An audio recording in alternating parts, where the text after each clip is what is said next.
Hello বন্ধুরা, তো আজকে আমি আমার এরকম ফ্রিজি হেয়ার থেকে কনভার্ট করব এরকম স্মুথ কার্লি হেয়ারে, তাও আবার কোনো প্রকার হিট বা কার্লার না ইউজ করি।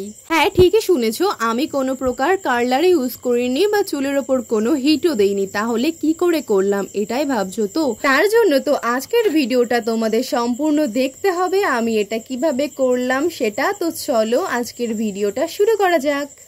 ফার্স্টেই নর্মাল ওয়াটার দিয়ে হালকা চুলটাকে ভিজিয়ে নিতে হবে।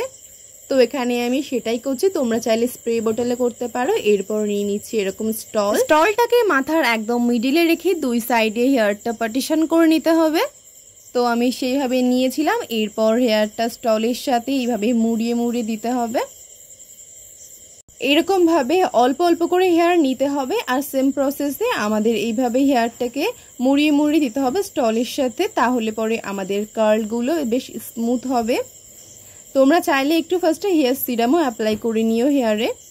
তো এরপর স্টলটা পুরোপুরি আমরা রাউন্ড করে নিলাম। এরপর একটা রাবার ব্যান্ড দিয়ে এটা সিকিউর করে দিতে হবে। তো সেম প্রসেসে আমি দুই সাইডেই করে নিচ্ছি।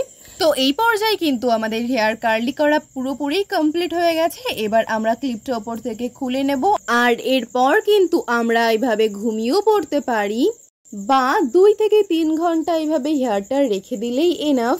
তাহলে চলো 2-3 ঘন্টা পর আবারও ফিরে আসছি। তো কিছু সময় পর যখন এসে আমি আমার হেয়ারটা ওপেন করছিলাম, তখনকার লুক এটা তোমরা দেখতেই পাচ্ছ, হেয়ারটা কতটা স্মুথ কার্ল হয়েছিল। এরপর দুই সাইডের হেয়ারটা ওপেন করে নিলাম and this is the final result. তো কেমন হয়েছে আমার হেয়ার কার্লগুলো অবশ্যই তোমরা কমেন্টে জানিও। আর তোমাদের যদি এরকম ভিডিও ভালো লেগে থাকে তাহলে অবশ্যই চ্যানেলটা সাবস্ক্রাইব করে দিও, তোমরাও একবার ট্রাই করতে পারো।